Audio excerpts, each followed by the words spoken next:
Illinois GOP to decide on Senate candidates. Is the GOP DOA or in ICU? Get the inside story with Don and Roma. Weekdays 5 to 9 a.m. on News Talk 890 WLS. Definitely DOA, Don. Terry O'Brien on News Talk 890 WLS. I'm going to go back to the phones and take some more of your reaction to the convention, to Barack Obama. Why is there no critical inquiry into his voting record? And then I am going to play for you, this is very exciting, a new John Kerry theme song. I'll play that when we talk about the Wendy's, and I'll share with you the most appalling thing Barack Obama said. Let's talk to Dan. This sounds like fun. Hey, Dan, you're on WLS. Hi.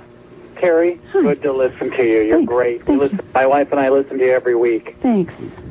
We have started a new game here in our house this week because of all the attention that Barack Obama has been getting. We have started a new drinking game here in our house that every time we hear the word in a newscast or on a talk show, we take a drink. The name Obama? Yes. Okay. Yeah, Barack Obama. Okay, so... It could be like a parrot out there. Barack Obama, So every time you hear it, you take a drink. That's right. Okay. But fortunately, we've stuck to non-alcoholic beverages because if we actually used alcoholic beverages, we'd be drunk in the first hour. Well, all I have to say is Barack Obama is the kindest, warmest, bravest, most wonderful human being I've ever met in my life.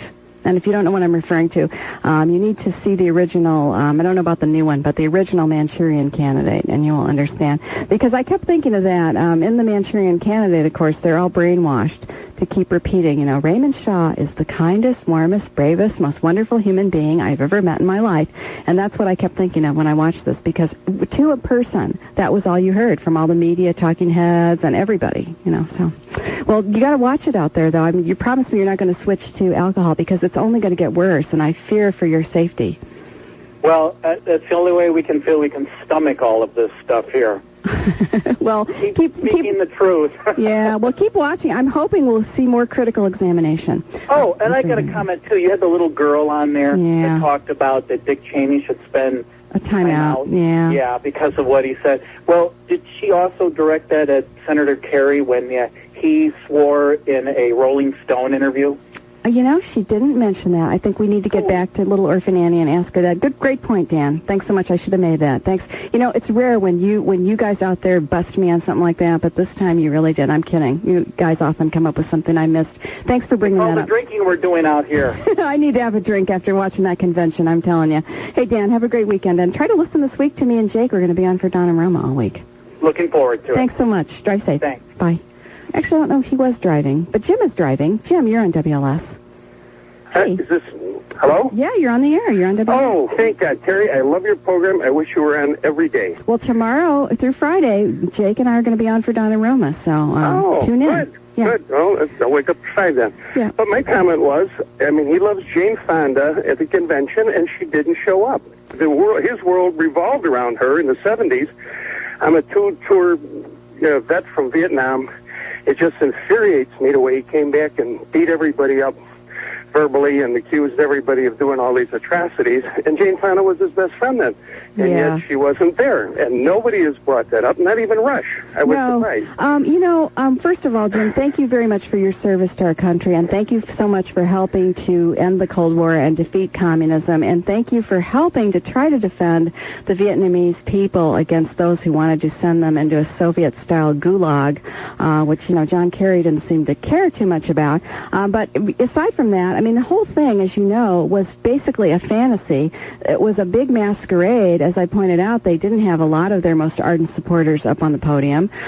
They really tried to, as liberals always do, hide their genuine agenda and their genuine beliefs, because they know most of us don't share those beliefs. Well, I'm aware of it. I'm just trying to help other people become aware of it by calling in.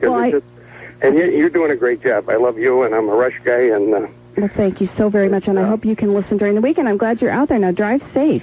Yeah, thank you. Okay, bye-bye. Have a good one. Okay, you too. 312-591-8900. Let's talk to John. Hey, John, you're on WLS. Hi. Hi, Terry. How are you? Good.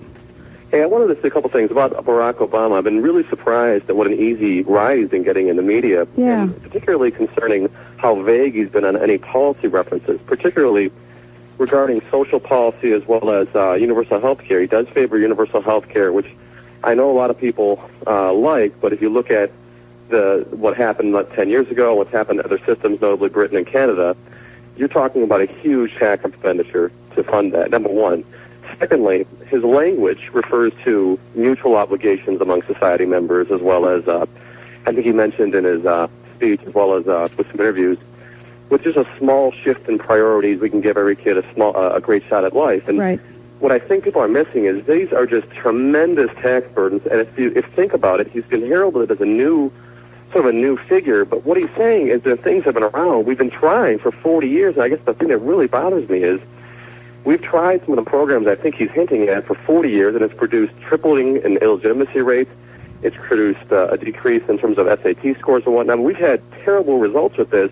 And it seems like really this proto-socialist, dogma is being sort of dressed up in a new face and pushed forward and just not questioned critically. Yeah, you're right. And this is why they just want to talk about their personal stories. They want to talk about his personal story and John Edwards' personal story. And I think that's all interesting when we're talking about people, and they might be great guys. But as you point out, when we're talking about who's going to make social policy and public policy for our country, that is not what's important, the personal stories. So I totally agree, and I'm hoping that we'll see some more critical examination. I'm going to play for you what I thought was the most shocking thing he said, though. So keep listening. Sure. Thanks, John. Yeah, he's right about that. Okay, now this is the part. This is right at the beginning, and this is something that I think most of the people in this audience will completely disagree with, but this is what Barack Obama said. Thank you, Dick Durbin. You make us all proud. I don't think so. You make us all proud, Dick Durbin, the man, Eddie Haskell, our own Eddie Haskell, the man so famously called and so accurately called by the late Steve Neal, the pudgy huckster. And he's the one who introduced Barack Obama. And don't kid yourself. He shares all this crypto-socialist agenda with Barack Obama, and it's not examined critically with him. I heard him, in fact, on this very radio station during the convention, making some out-and-out false statements about the 9/11 report, about Iraq. It wasn't challenged. I used to think the role of journalists was to challenge when public figures made inaccurate statements. But I've learned the role of journalists is to be shills for Democrats, basically, and to be like their press agents. 312-591-8900. Okay, Phil, you're on WLS. Hi. Great show once again. Thank you. Well, you're the best, really. I just wanted to talk a little bit about Obama.